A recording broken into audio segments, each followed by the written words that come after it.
Welcome to Rethink You, bringing you ideas, inspiration, and motivation to start living the life you were created to live. Here is your host, author, trainer, speaker, and coach, and founder of Rethink You, Kim Lovings.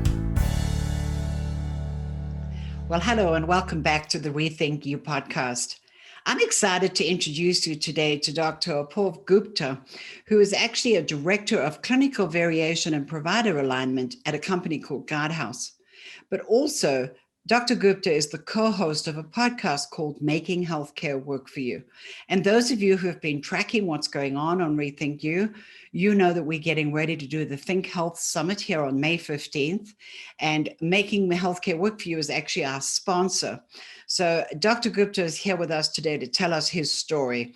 He completed his internal medicine training at Beth Israel Deaconess Medical Center in Boston, Massachusetts, where he received his MD and then got a Bachelor of Science from Brown University, as well as a Master's of Public Health from Harvard University. He's an expert in physician engagement, change management, and leadership development. Apurv has also led recent projects in the length of stay and throughput, hospitalist redesign, and clinical variation. And I'm sure many medical professionals will know more than me what a lot of that means. But his experience as a clinician, a manager, an executive, an educator, and a thought leader really brings him to the Rethink You audience and to the Think Health Summit because of his experience in working with providers and helping them engage with patients. But Apurv, in the interest of our tone here at Rethink You, I'd actually almost like to go to the beginning of the story and say, how did you even decide to become a doctor? Tell us some of your origin story and how you ended up going down this path. Thank you, Kim. I really appreciate you having me here on this platform. A wonderful introduction and so warm. It's the one thing that hit me right away when we met. So it's such a pleasure to be back here spending some time with you. And so we go back all the way, I guess, a warning to the guests, right? How far back do we want to go? I think my origin story actually coming into medicine was maybe a little bit less interesting for folks. It was growing up back in the day as a child of Indian parents. In those times, it was really just about limited options, limited career options. We didn't have many broad horizons. I hope that maybe they've broadened out a little bit more now. But back then, it was just engineering or medicine. And my father was already a engineer. He was a professor. And so I said, well, why not try something different? Nobody in my family was a physician. And so I actually had to make that decision in high school because I applied for a medical program. So made that decision a little bit earlier than I think most people probably would have. And it wasn't really made in a very well thought through process, other than, hey, this is something interesting to try out. I was interested in math, science, and always did well in it. And so it seemed like a common path. Then I think the origin really became interesting because I was fortunate enough to get into what they call the program of liberal medical education at Brown University. It was the first year that they were starting an 8-year program there. Prior to that, it was something a little bit different. And because they emphasized the liberal in the medical education, I had an opportunity in the first 4 years during my undergrad period to really start exploring things well outside of my comfort zone. And I think that's when the fun started. Thankfully, being at Brown in a great intellectual academic environment and having the chance to meet with friends of mine who were exploring things as well, I started getting into more community health and public health. And to the extent that I was getting more intrigued about pursuing that as a part of my career.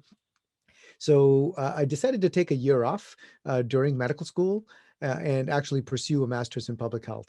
And that's when you could say the lights really went off. I said, wow, this is amazing. At the MPH, I was focusing on healthcare management.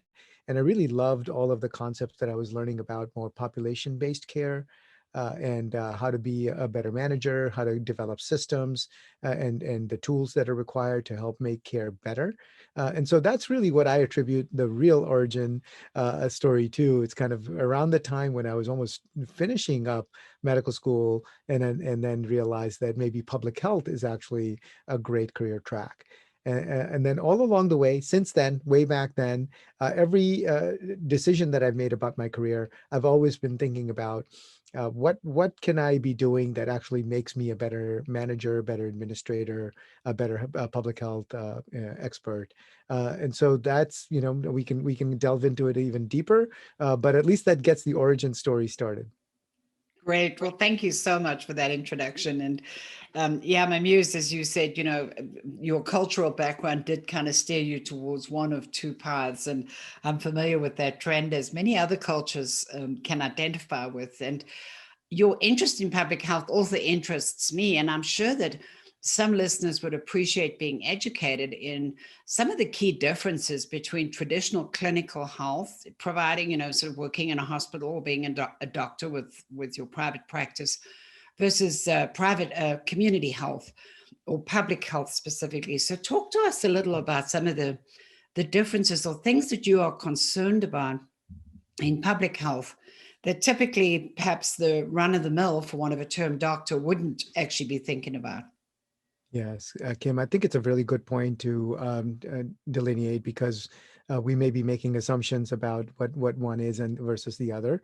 So clinical medicine is really the direct provision of care, which all of us, I'm sure everybody who's listening has had some experience with a physician somewhere at some point, if nothing else, at least when they were born, and probably at some points over the course of their lives, you go to see a doctor, they take care of you, you tell them your symptoms, they listen to you carefully, do a history, do a physical, come up with an assessment and a diagnosis, and figure out, okay, you've got bronchitis, you've got pneumonia, you need this antibiotic or you don't, and then they get you off on your way.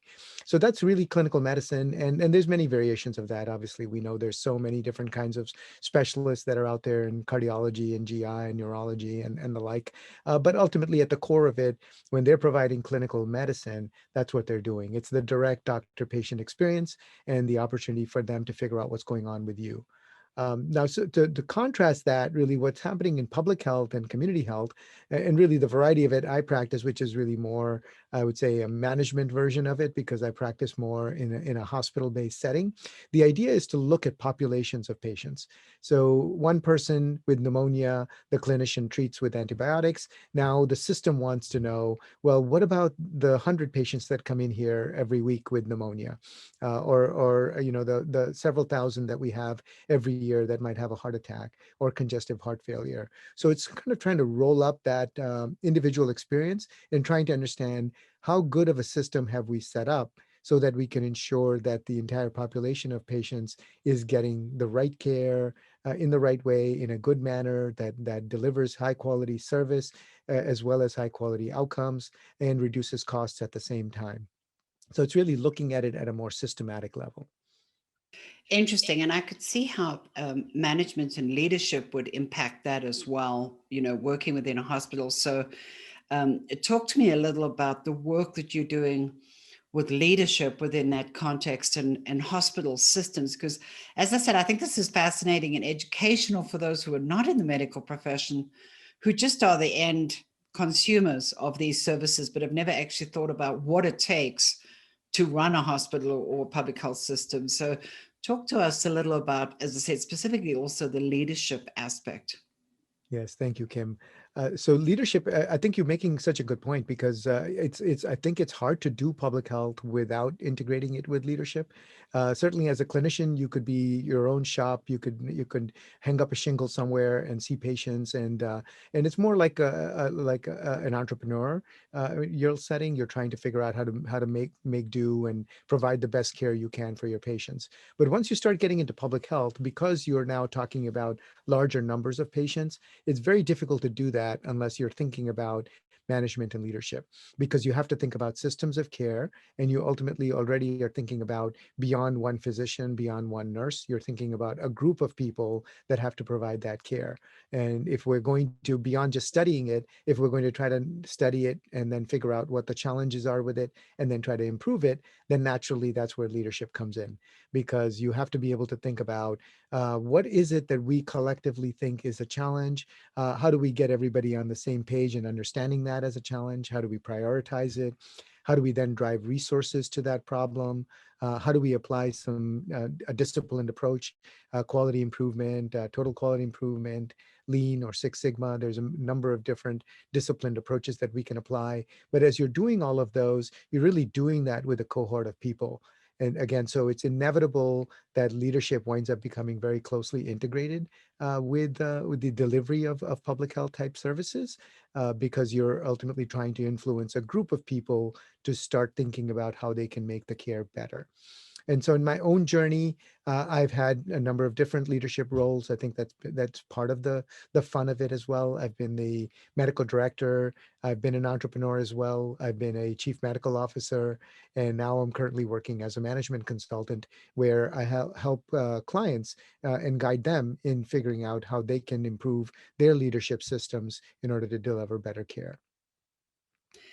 And what sort of challenges have you come across from a leadership perspective, like between clinicians and administrators? I know sometimes this can be a conflict in a hospital situation where you've got the business people and you've got the treatment people, and, never the twine shall meet.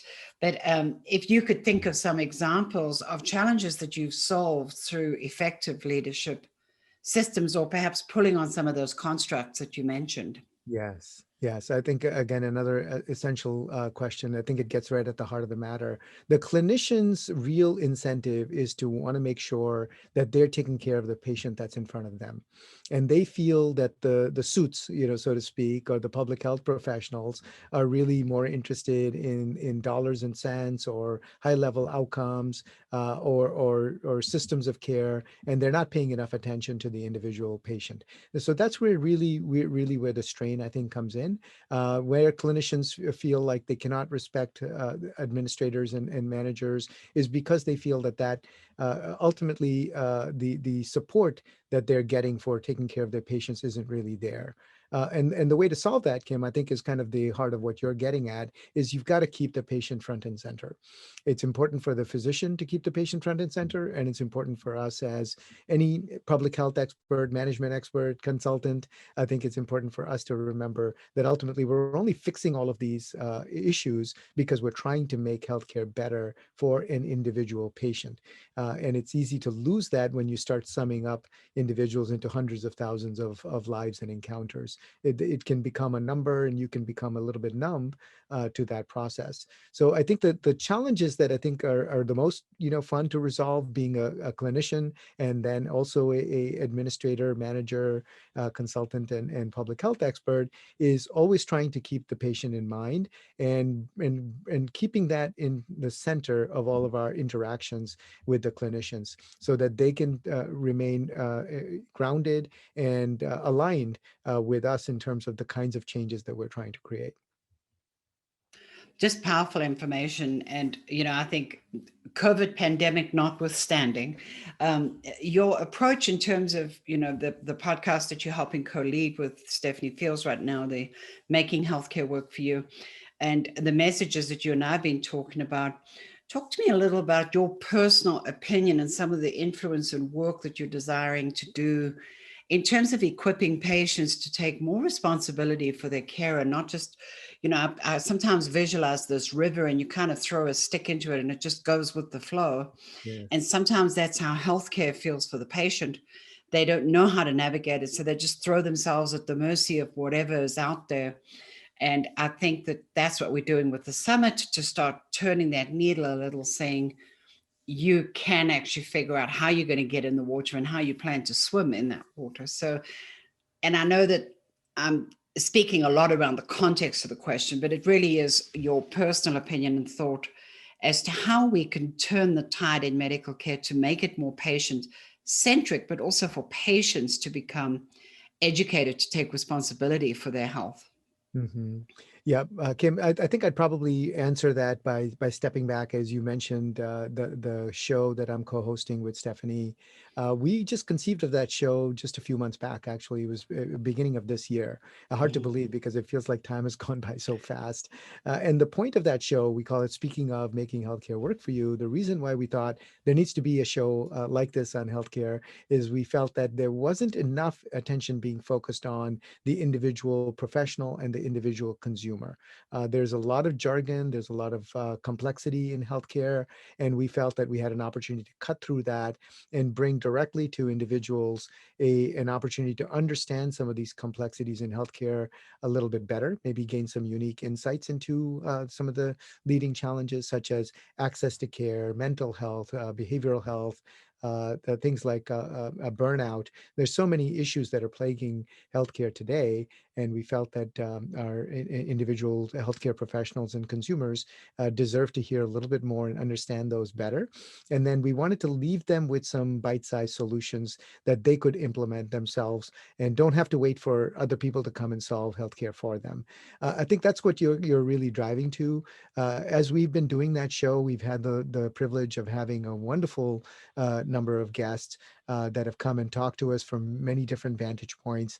And the interesting thing across all of those vantage points, whether we're talking about entrepreneurship in healthcare or rural health or telehealth or access to care, ultimately the common denominator between all of them has often been that the patient really has a chance to speak up, to be their own advocate, to make sure that they have their eyes and ears wide open as they're encountering the healthcare system, that they raise their hand and say something if they see something that's not working or if they feel that they need something. Really it's a powerful lesson for us that no matter what the complex issues are, at the heart of it, we're all consumers, we're all individuals, and yet we all have a voice, even if when we feel we're disempowered and or we're victim to the big healthcare system or the medical industrial complex that's so challenging to reform. To me, it's been really gratifying to hear the voice of our esteemed guests really reinforce that the power is really in the individual. If we decide to take it. Now, you said responsibility, and I was mulling on that word as you mentioned it. I kind of hesitate to make it a responsibility on the patient because I feel that at that point, then maybe it's one more thing that we're adding to the burden of the individual. I don't know what the right term is, but I certainly feel that it's an opportunity and it's a chance that we have as individuals to really think differently about care and think that we are just as equal participants in that and not to completely leave what's going to happen to us to the individual across the table, to the administrator or the doctor, that we ultimately need to really take charge. And if we do, then good things will happen. No matter how complex a situation you can be in, the more that you advocate for yourself and solicit your friends and family in advocating for you, I think then you will get better outcomes as a result.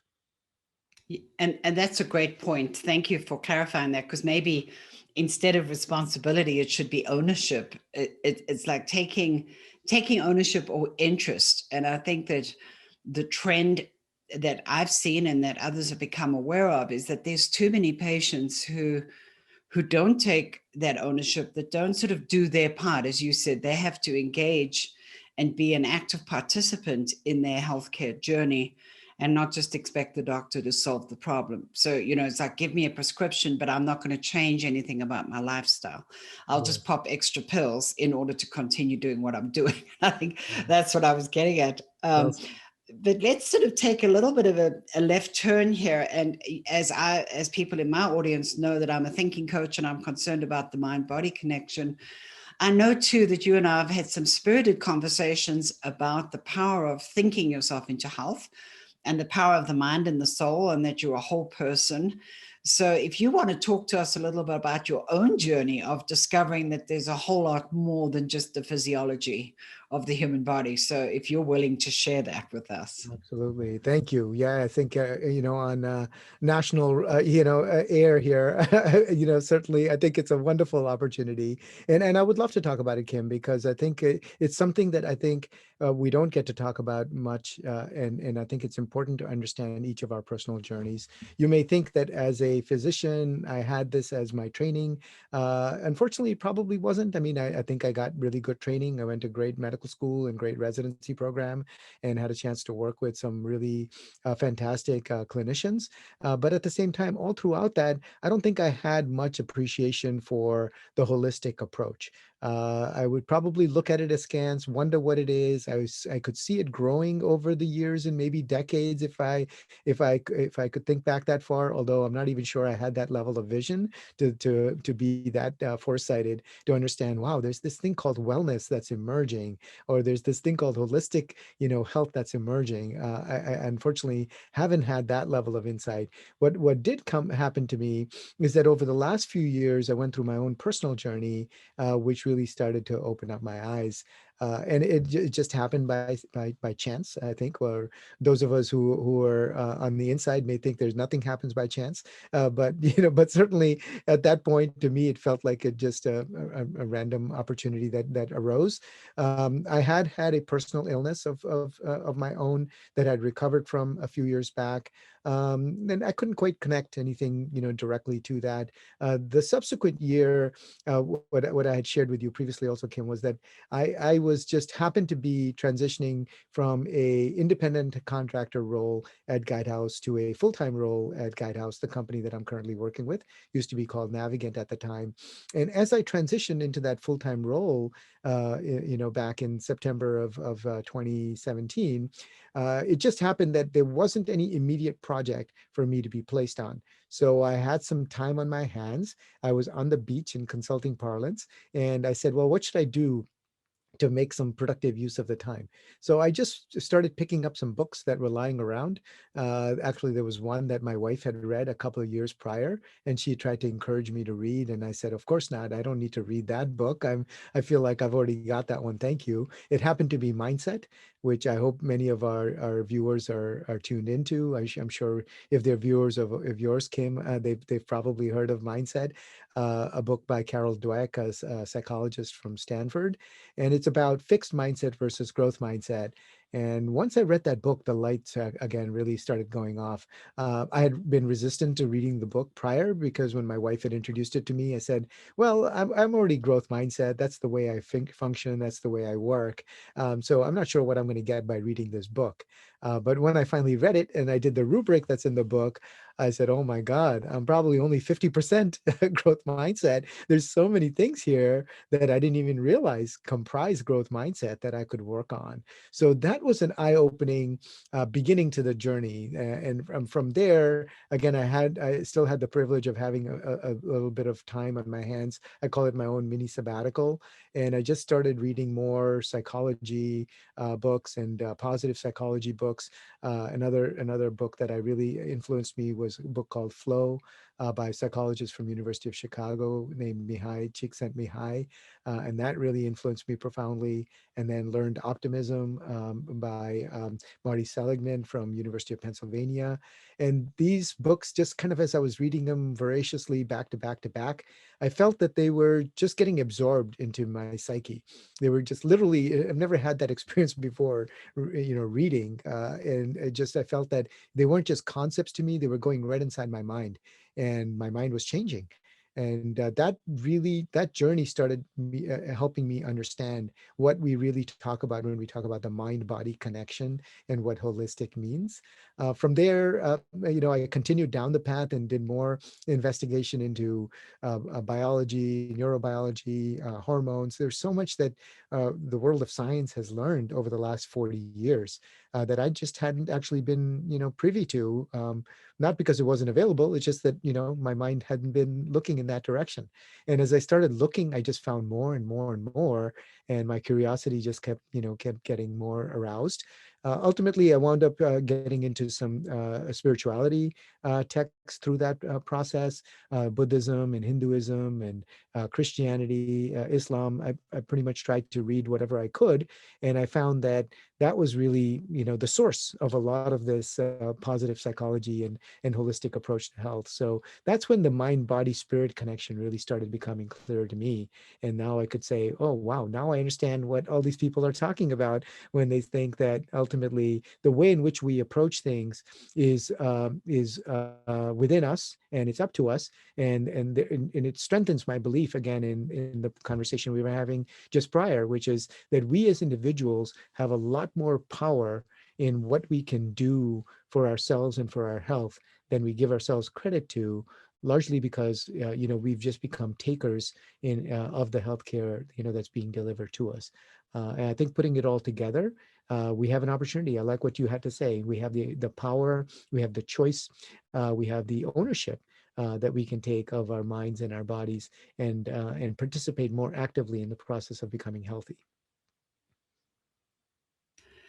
That's wonderful. I could listen to you all day because I know we resonate on these topics. And unlike you, I had sort of approached it from the opposite angle. I had read all those books and I came through the mindset spirituality path because of my belief system and what I've always done as a coach and a trainer, and then took myself into studies last year during COVID. I found myself at home with nothing to do, and I enrolled in a neurobiology class simply because I wanted to go back to my biology days and understand the physiology of the brain and look at the actual hard science behind what I knew all the soft sciences to be. So it's interesting, you and I were on this journey, but from opposite ends. um, so yeah, as you look back on your life though, what would you say are some of the life lessons that you've learned along the way that you now pass on to others, either in leadership or just in life management? If I had to say, what are your top 3 things that you would pass on to somebody as things you've learned in life? What would they be? I think one of those is certainly about mindset. I think the mindset that we take into life or into leadership helps to determine the outcomes. And we have a lot more control over that than we believe. And so any energy we can spend in learning about mindsets, what our mindset is, how we can change it, that's probably the foundation. That's really where success starts. That's where health starts. That's where happiness starts. So I would certainly say the number one thing is to really inventory your own mindset and mindsets. There's really not just one. There's a conglomeration of them. I like to think of them as vital mindsets and versus reactive mindsets. And there's so many different kinds. So in terms of thinking about some of the reactive mindsets, we have an author that you and I both have admired, who's written the 3 vital questions approach. That I think is David Emerald, I think is a profound way to start thinking about mindsets. And I think that book really helped me understand, when you're in a situation, do you choose to think of it as a problem, and which then creates anxiety and fear, which then makes you react, and now you're trapped in what he calls a victim mindset. And how can you change that frame of reference by thinking, instead of what's the problem, you think, well, what's the outcome that I want to have from this situation? That then creates hope. It creates curiosity. It creates creativity, which then allows you to take what he calls a baby step in the right direction of creating positive change. So that's just one example of the kind of mindset change that I think individuals can take. This is something we try to teach our leaders that we work with, that we try to coach them on the same idea of not only creating vitality for themselves through taking on a creator mindset versus victim mindset, but then through them, they can multiply that. If they happen to be in a leadership position, then they can influence a lot more people in having the same. Fixed mindset and growth mindset, which is probably where my journey started, is another version of the same, reactive versus vital mindset. The fixed mindset is more thinking, well, my brain capacity is fixed, or we're in a zero-sum game. If I'm facing a difficult situation, I'll think, if I don't win, then the other person will win. It's a win-lose kind of a game. So that's a fixed mindset situation. And there are ways to change that into a growth mindset, where you think, well, instead of thinking this is a zero-sum game, just think, well, what can I learn? How do I improve? And it amazingly, you mentioned also neurobiology. What the world of biology has found over the last few decades is that we are much more plastic, neuroplastic than we have learned. Back when I was in medical school, I learned that the brain was a fixed concept, that our nerve cells really were fixed in quantity. You might be able to change some of the connections, but ultimately they wouldn't grow. And here we are now in 2021, and that whole paradigm has been turned upside down. So I think really it's about understanding that growth mindset is a choice, and once you take that choice, you can start to feel your nerve cells growing and changing and evolving, and that changes your fundamental approach to life as well as to leadership. So I guess a long-winded answer to just your question, but I would say the number one thing, that recommendation that I would give to individuals is really to start with mindset. The second part of it is emotional intelligence, which goes probably hand in hand with mindset. In general, for me, I think people, when I've received feedback from folks, mentors of mine and well wishers, they've generally said that emotional intelligence is one of those things that ultimately determines your ability to succeed. And I'll tell you, Kim, when people ask me, you're a physician, you came into consulting, what's the secret? How did you make the transition? And what is missing when others are not able to make the transition? Probably the number one thing I tell people is it's emotional intelligence. I'm sure most physicians did not get into medical school and then survive medical school if they weren't intelligent in a academic sense. But what determines real success as a leader, consultant, public health, person, manager, is your ability to be able to understand your own emotions, to be able to work with those emotions, and then to understand the emotions of others. So I think it's a concept that's very closely linked to mindset, but yet it's a completely separate skill as well that can be picked up. Tuning into people, understanding how to pay attention to the signals that they're giving off, their body language, their nuances, and then understanding how to work with them and how to help them get better insights into how to manage their emotional intelligence. I think that's a great secret for not only becoming successful as a consultant, but ultimately what we try to help some of our clients who are healthcare leaders become more effective as leaders. That is just great input. Thank you. And of course, I'm reminded I have to do a shameless plug for my product, the ThinkX Diagnostic, because the ThinkX Diagnostic actually measures those internal subconscious drivers that support growth mindset, but also more significantly, two of the drivers that are measured in that diagnostic actually identify emotional intelligence. So if people are weak in that area, it's possible to actually be coached and develop emotional intelligence by working with the neural pathways. So I couldn't help myself, because normally I don't say anything, but this time I had to. So I'm so glad. It's so yeah. connected, Kim, because you were kind enough to guide me through that ThinkX Diagnostic, and it helped me. It took me some time. I had to go back and really study it and understand. Okay, what is this really telling me? Because at a higher level, I wasn't exactly sure. But then, as I did, and as I shared with you, there were a number of items that came out in the ThinkX Diagnostic that made me think, oh, okay, this is something that I can work on. So I really appreciate that you pointed that out, and I also appreciate that you pointed out that all of this is workable. That's the key, right? This is where the ownership comes in, and the accountability comes in, responsibility comes in, opportunity comes in for each of us to think, well, these are our individual minds, and we have a chance to think about what we're putting in them and how we're constructing them. So I really appreciate the other point that you just made, that all of this can be learned and all of this can be grown, and certainly I think a lot of this can be coached. So I'm really glad to make that connection. Great. Well, thank you. As I said, because normally I wouldn't step on your story, but you were just pushing some buttons there for me. And Wonderful. as we're sort of coming for the close now, anything that you would like to share with us about any of these topics that we've discussed that you wished I had asked you, that you'd like to add now before we close out? Yeah, probably the only other thing that was coming to me in response to your previous question is, what else can you do? This is something that I think is often stated, but probably not well understood. And even every time I say it, and I think I understand it, a month later, I understand it to a deeper level, is the ability to listen. I think that that's so critical to both the mindset as well as to emotional intelligence. And I just can't underscore enough how important is it when we are trying to embark upon a journey to improve ourselves, improve our health, and to help other people in the same. We've really just got to be tuning into what is the other person really trying to say, rather than what is it that we need to say.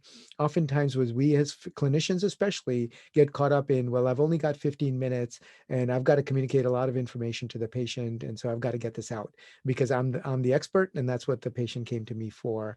But that's only part of the story, because I think the patient has a deeper story that we really need to listen to. And only when we listen to that story can we actually help the patient improve along that journey. And instead of just giving them solutions, make them an active participant in that journey. So I think, maybe we tie this back to previous parts of the conversation. I think we as consumers and as patients can realize that we have an opportunity to engage differently in the clinical encounter with our physicians and our trusted advisors, and make sure that they're really listening to us, because when we do so and insist upon that, then we get to be part of the healing process, and I think the outcomes will therefore be that much more significant.